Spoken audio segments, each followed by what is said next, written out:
and welcome back to a new video. In today's video we're going to do something which is different from the previous ones. We're going to do a pronunciation lesson and we're going to look at a very specific topic. This is called the parole omografe. What are parole omografe? Parole omografe are words that are written the same way but have a different pronunciation and especially a different meaning. So it is very easy to confuse them. We will look at 10 of the most common parole omografe.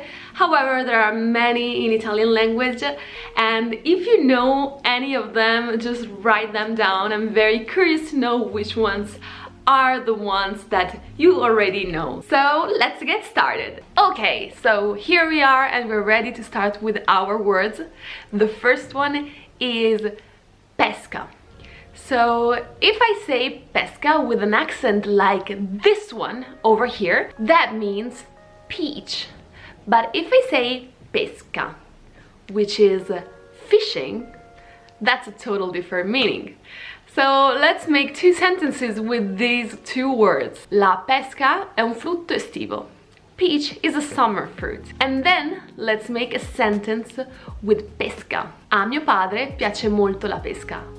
My father really likes fishing. So you see how different the two meanings are, but how similar the words are, both in terms of pronunciation and in terms of course, written form. They are equal, but you have to be careful when it comes to the pronunciation of these. Second word, still, it is in the context of fishing and boats, etc.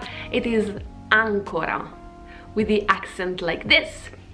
So ancora, it means anchor. So in a sentence we can say the boat has an anchor. That means la barca ha un'ancora. However, if I say ancora, that means still, yet. Again, I haven't finished my homework yet. Non ho ancora finito I miei compiti.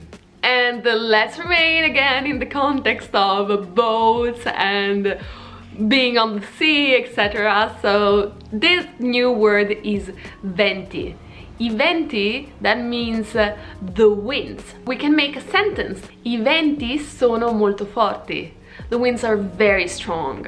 However, if I say venti, that's very similar, but it means another thing. It simply means 20, the number. For example, I am 20 years old. That translates into io ho 20 anni. That's not true, but still, I wanted to use it as an example. And then let's go into the context of reading. If I say legge, that means the law. If I say legge, that means he or she reads. So in a sentence, Giulia reads a book, that is, Giulia legge un libro. However, if I say legge, that means the law. So for example, the law is very complex.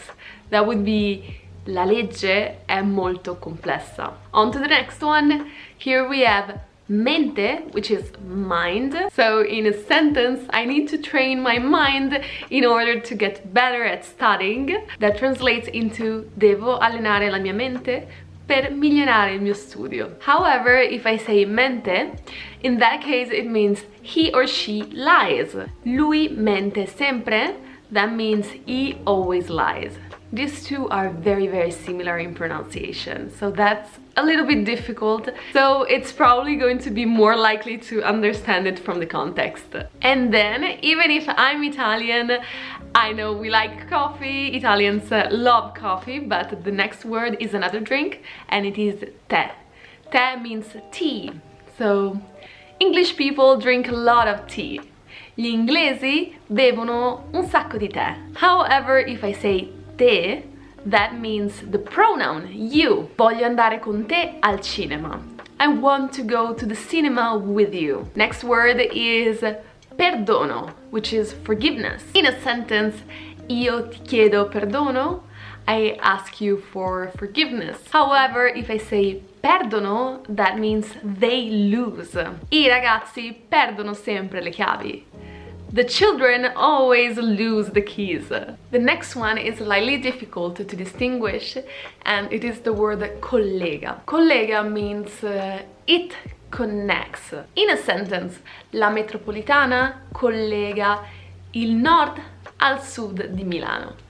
So the subway connects the north to the south of Milan. However, if I say collega, that is the colleague. So lui è un buon collega, is a very good colleague. Following word is ambito. Ambito means the scope or the sphere or the area. There has been a lot of development in the area of technology. C'è stato un grande sviluppo nell'ambito della tecnologia. However, if I say ambito, that means desirable, popular, something that a lot of people want. If I say Luigi ha un lavoro molto ambito, that means Luigi has a very desirable job. That means a job that a lot of people want. Next word is nei.